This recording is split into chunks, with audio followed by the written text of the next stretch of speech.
Olá, meu nome é Matheus Alves. Eu vou falar um pouco sobre os resultados que eu encontrei no meu trabalho de conclusão de curso sobre modelos espaço-temporais para dados de contagem, que foi feito sobre a orientação do professor Johnny. Tá?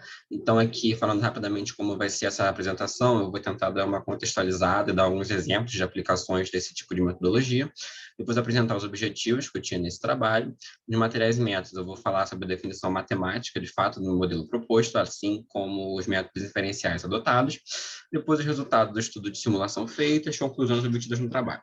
Tá? Então, dentro da modelagem estatística, é comum que a gente se depare com vários tipos de dependência dos dados, né? Dentre esse tipo de dependência, a dependência espacial é uma que ocorre em diversos tipos de aplicações. A gente pode citar mapeamento de local de ocorrência de crimes ou acidentes de trânsito, estudo sobre temperaturas médias dos estados brasileiros, por exemplo, estudos sobre padrões migratórios, ou ainda o número de pessoas infectadas por Covid no Rio de Janeiro, nos municípios, nos bairros de Niterói, ou o número de homicídios no município do Rio de Janeiro. Então, esses dois últimos exemplos, a gente tem um ponto em comum entre eles, que eles são os dados, né? Eles são modelados, são descritos por um tipo especial de dado espacial, que são os dados de contagem agregados por regiões, ou seja, dados de contagem, porque eles estão literalmente contando o número de ocorrência de algum evento, no caso aqui, pessoas infectadas por Covid-19, e agregados por região, porque eles são agregados em algo, a gente está olhando para o total de ocorrências em um determinado nível geográfico, no caso aqui, o total de ocorrência de pessoas infectadas em um determinado bairro de Niterói. Tá? Além da dependência espacial, a dependência temporal também ocorre com bastante frequência em vários tipos de dados. A gente tem, por exemplo, estudos do PIB, estudos sobre preço de ações diárias, né, essa variação dos preços das ações, número de casos diários de uma determinada doença ou número de acidentes de trânsito em determinado período de tempo. Então, a partir desses dois últimos exemplos, a gente consegue ver que aqueles exemplos que eu citei antes, na dependência espacial para dados agregados de contagem, a gente consegue facilmente expandir para um cenário onde também existe uma dependência temporal, né? Basta que a gente observe esse recorte, né, da região em vários períodos de tempo. Então, nesse caso, a gente vai dizer que o dado possui uma dependência espaço-temporal, que também possui uma aplicabilidade em diversas áreas, como epidemiologia, por exemplo, nesse caso das doenças, na medicina, na segurança pública, em estudos ambientais, por exemplo. Então, devido a essa aplicabilidade muito grande em áreas totalmente diferentes, a gente acabou limitando aqui o estudo para trabalhar apenas para os dados de contagem agregados, tá? Para poder limitar um pouco a abrangência do trabalho. Tá? Então, o trabalho teve por objetivo estudar essas metodologias espaço-temporais, propor um modelo que fosse, na medida do possível, simples, mas que servisse para diversos cenários. Tá? Esse modelo era baseado na distribuição Poisson e os métodos de inferência utilizados foi a inferência bayesiana. Depois da definição do modelo, a gente utilizou um estudo de simulação para poder avaliar a capacidade das estimações dos parâmetros feitas por esse modelo, tanto estimações pontuais quanto intervalares. Tá? Então, aqui, para tentando trazer o contexto, né, onde esse modelo é inserido, pense numa região de interesse A, que ela vai estar particionada em S sub-regiões, tá? E a gente está considerando T períodos de tempo, de modo que a minha YST vai ser a minha contagem observada para a sub-região S no período T, então vai ser minha variável de interesse. EST vai ser o número de observações esperadas para essa sub-região S no período T. Ele vai atuar no modelo como um offset, tirando o efeito do tamanho populacional daquela sub-região. E, além disso, a gente tem também a nossa matriz de covariáveis X, onde essas covariáveis elas podem variar tanto no espaço, no tempo ou em ambas dimensões. Tá? Então, partindo para a definição matemática do modelo em si, a gente tem que a minha variável de interesse Y, né? Dado o lambda ST, que vai ser o risco associado à região S no período T, e esse offset vai ter uma distribuição Poisson, onde a média dessa Poisson vai ser o produto entre esse risco e o valor esperado. Tá? A gente está querendo modelar, de fato, esse risco. Então, a gente tem que o log do risco ele vai ser igual ao produto da minha matriz de covariáveis e seus efeitos beta, mais um efeito espacial, mais um efeito temporal. E aqui, por uma questão de simplicidade, a gente optou por incluir esses efeitos de forma aditiva independente, tá? Então, olhando mais especificamente para o efeito espacial, a gente tem que o efeito da sub-região S, dado todos os efeitos de todas as outras sub-regiões, ele vai ter uma distribuição normal, com uma média zero, e uma matriz de variância e covariância que vai depender de dois parâmetros, né? O parâmetro tal, que vai ser a precisão, ou seja, o inverso da variabilidade dos meus efeitos, e Rho, que vai ser uma medida de autocorrelação global, ou seja, vai me dizer se esses efeitos se comportam de maneira semelhante ou não em regiões próximas umas às outras, tá? Além disso, a gente tem aqui esse termo, né, WST, que ele vai apenas me dizer se as regiões WSJ, desculpa, ele vai me dizer apenas se as sub-regiões SJ elas são vizinhas. Né? Se elas forem vizinhas, ele vai assumir o valor 1, se não, caso contrário, vai subir o valor 0. Tá? E aqui a definição de regiões vizinhas foi feita de modo que se duas regiões elas dividem algum ponto de fronteira, elas são consideradas vizinhas. Tá? Então, além disso, o meu efeito temporal, né? Psi de t, ele vai ser um efeito autorregressivo de ordem 1, ou seja, o meu efeito no tempo t, ele vai depender do meu efeito no tempo t menos 1, e ele vai depender desse parâmetro de memória, psi também, que vai ser parâmetro de memória, porque caso o psi seja meio, por exemplo, a gente tem que o meu efeito no tempo t vai ser metade do meu efeito no tempo t menos 1, mais um erro aleatório d de t, um termo de erro, que vai ter uma distribuição normal, com uma variância 1 sobre tal, tá? 1 sobre tal psi, outro termo de precisão.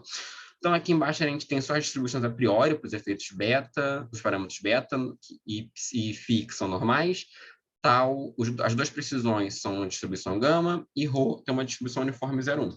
Tá? Então, uma vez definido esse modelo, a gente tem que partir para a ideia da inferência, né? Como que a gente vai realizar a inferência sobre esse modelo. Então, a gente adotou a inferência bayesiana, onde a ideia por trás dela é juntar todo o meu conhecimento prévio que eu tenho sobre cada um dos parâmetros, que vai estar resumido nas minhas distribuições a priori, que são as distribuições que eu mencionei agora no final, com a informação trazida pelos dados, que vai estar resumida na minha função de verossimilhança. Então, a ideia é juntar essas duas informações, que isso é feito através do teorema de Bayes, que vai me dizer que a minha distribuição a posteriori ela é proporcional ao produto da minha verossimilhança pela minha distribuição a priori, tá? Só que, normalmente, trabalhar com essa distribuição posterior é muito complicado, até por ser multidimensional. Então, a gente acaba trabalhando com as distribuições condicionais completas, que vão atuar como distribuições marginais dessa distribuição posterior. Porém, mesmo trabalhando com uma única dimensão, muitas das vezes, essas distribuições completas, a gente não consegue definir uma distribuição fechada para elas. Então, a gente não consegue realizar inferência diretamente. A gente acaba precisando realizar um processo de amostragem nessa distribuição e, a partir da amostra, a gente realiza a inferência. Tá? Um dos métodos mais usados para realizar essa amostragem são os métodos de Monte Carlo e a cadeia de Markov, onde eu trouxe aqui dois dos algoritmos mais utilizados, que são o amostrador de Gibbs, que é usado quando eu conheço a cara dessa distribuição condicional completa, eu consigo amostrar diretamente dela, e o algoritmo de Metropolis Hashing, quando eu não consigo fazer essa amostragem direta da minha distribuição condicional completa, eu proponho uma distribuição da qual eu sei amostrar, e a ideia é que, de forma iterativa, eu acaba convergindo para a minha distribuição de interesse. Tá? Porém, esses dois métodos eles acabam sendo computacionalmente mais custosos devido à forma com que eles percorrem o espaço paramétrico de interesse. Então, o método de Monte Carlo hamiltoniano, ele traz algumas adaptações através das equações hamiltonianas, onde ele realiza uma transformação nesse espaço paramétrico de forma que ele consegue percorrê-lo de uma forma mais inteligente, mais eficiente, computacionalmente falando.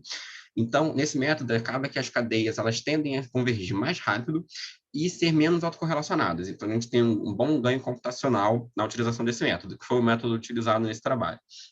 Tá? Então, como eu falei, uma vez definido todo o modelo, né, e o processo de inferência, a gente partiu para o estudo de simulação para avaliar a capacidade das estimações feitas pelo modelo. Então, para avaliar a estimativa pontual do modelo, a gente vai utilizar a raiz do erro quadrático médio, né, para ver quanto que essas estimativas elas ficaram distantes do valor real do parâmetro. A cobertura do intervalo de credibilidade de 95%, ou seja, quanto das vezes o meu intervalo de credibilidade realmente conteve o valor do parâmetro, e a amplitude desse intervalo de credibilidade. Tá? Então, partindo para a geração dos dados, né? A gente tem que a gente considerou os 52 bairros do município de Niterói para t igual a 30 períodos de tempo. Tá? A minha variável, o número de contagens y foi gerado a partir do modelo proposto. O meu offset foi gerado através de uma distribuição uniforme nesse intervalo, 20 e 100, tá? E a gente considerou que esse offset variava apenas no espaço. As covariáveis, a gente considerou uma única covariável que recebeu uma distribuição normal 0,1, tá? E também a gente fez a presunção que essa variável variava apenas no espaço, tá? E a gente atribuiu o efeito dessa covariável meio, e a gente trabalhou sem intercepto, a gente definiu beta zero sendo igual a zero. Tá? Além disso, os hiperparâmetros associados aos efeitos espaciais e temporais, a gente variou 2 valores para cada hiperparâmetro, de modo que a gente gerou 5 cenários, onde o intuito era avaliar a capacidade do modelo em cenários com autocorrelação baixa e alta, memória alta e baixa, e precisão também alta e baixa. Então, a gente estava vendo modelos mais autocorrelacionados, dados mais autocorrelacionados ou menos, com memória mais alta ou mais baixa, e com uma variabilidade maior ou menor. Tá? Então, aqui nessa tabela 1, a gente tem a descrição detalhada de cada cenário. E partindo agora para os resultados, a gente tem na tabela 2 os resultados associados àquelas medidas que eu falei, para os efeitos os hiperparâmetros associados aos efeitos espaciais. Tá? Então, a gente tem aqui que, pensando em ambos os parâmetros, o modelo apresentou uma maior dificuldade em relação à estimação dos parâmetros no cenário 2, né?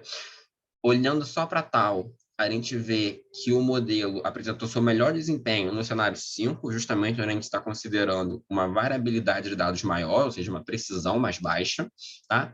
Já em relação a RHO, a gente vê que o modelo apresentou uma maior capacidade, uma maior qualidade das estimativas no cenário 3, 4 e 5, justamente onde a gente está considerando uma autocorrelação global mais baixa, que a gente considerou com RHO igual a 0,2.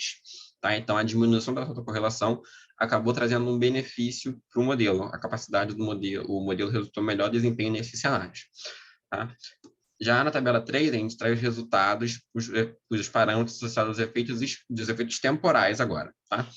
Então, olhando para a precisão do efeito temporal, a gente tem um resultado muito semelhante ao encontrado para a precisão do efeito espacial. A gente tem que o cenário 5 foi o cenário onde teve o melhor resultado, né? A gente tem o menor erro quadrático, uma raiz do erro quadrático médio, uma cobertura ainda bem boa, com uma amplitude do intervalo de credibilidade bem menor. Tá? Já em relação ao parâmetro de memória Phi, a gente tem um comportamento diferente do que foi adotado para a autocorrelação. A gente percebeu que o modelo apresentou um desempenho melhor justamente no cenário onde a gente considerou uma memória mais alta. Então, por fim, a gente olhou também os resultados para a estimativa de beta, onde a gente viu que nos 4 primeiros cenários não houve tanta diferença assim entre os resultados, mas a diminuição da precisão dos modelos impactou negativamente o resultado do modelo. A gente pode ver uma dificuldade maior no cenário 5 para realizar a estimativa de beta. Além disso, a gente computou também o tempo computacional necessário para a estimativa de um modelo. Tá? Então, a gente vê aqui que o tempo nos cenários 1, 2 e 4, foi bem semelhante, de 3,6, 3,7 minutos. Né? Para o cenário 3, a gente já teve um aumento um pouco, para 4,6 minutos. Mas o cenário 5 foi o cenário que demonstrou o maior tempo necessário para a estimativa do modelo, com quase 6 minutos necessário para a estimação de um modelo. Tá? Bom, por fim, a gente conseguiu, nesse trabalho, a gente destacou a relevância desse tipo de metodologia, devido à sua grande aplicabilidade em várias áreas do conhecimento. Né? A ideia era propor um modelo que fosse simples e aplicável em diferentes cenários. Tá? As principais contribuições desse trabalho, a gente pode destacar a estruturação espacial usando o modelo Leroux, que garantiu uma maior flexibilidade do modelo, e a utilização do método de Monte Carlo hamiltoniano, que possibilitou um melhor desempenho computacional do modelo. Tá? Então, os resultados mostraram que o modelo teve um resultado satisfatório em todos os cenários estudados. Então, com isso, a gente consegue concluir que os objetivos do trabalho foram alcançados de modo satisfatório. A gente conseguiu propor um modelo que fosse simples, aplicado em diversos cenários. E é isso. Aqui eu deixo o meu contato, caso alguém queira tirar alguma dúvida que possa ter ficado nessa apresentação. O tempo curto, deixou que eu precisasse ir rápido em algumas partes. E é isso. Obrigado.